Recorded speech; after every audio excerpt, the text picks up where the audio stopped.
Et si la médecine vétérinaire ne s'arrêtait pas aux portes de la clinique?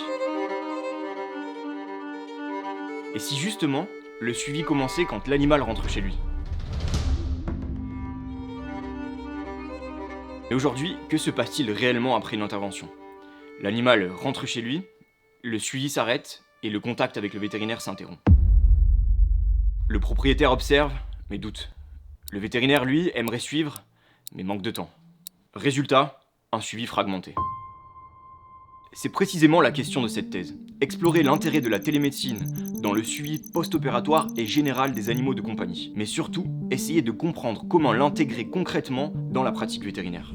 Mon projet a pour but de vous convaincre de l'intérêt de la télémédecine encore aujourd'hui bien délaissée. Et si l'on veut voir le tableau en entier, mon travail a un but plus profond. Découvrir si l'on peut réellement changer notre métier. Pour le rendre meilleur avec des solutions concrètes et applicables. Une expérimentation a été menée au sein d'un centre hospitalier de référence en Suisse romande. Une solution simple, intégrer la téléconsultation dans le suivi. Mais est-ce que cela fonctionne-t-il réellement sur le terrain? Pour y répondre, près de 250 réponses ont été recueillies. Vétérinaires, propriétaires, vétérinaires référents. Que pensent-ils vraiment de la télémédecine? Les résultats montrent une attente réelle, mais aussi des freins à lever pour structurer son utilisation. Mais qu'apporte concrètement cette approche?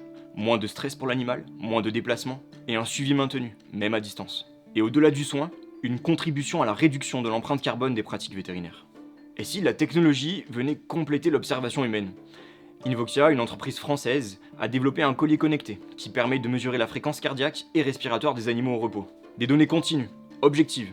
Mais alors vers quoi la médecine vétérinaire évolue-t-elle? Vers une médecine de suivi, continue. Une question qu'on se pose tous. Est-ce que la télémédecine remplace-t-elle la clinique? Non, et ce n'est pas l'objectif. Elle prolonge le soin, elle l'étend et elle renforce le suivi. Et surtout, elle recentre la médecine vétérinaire sur l'essentiel. Le bien-être animal et la qualité de vie des soignants.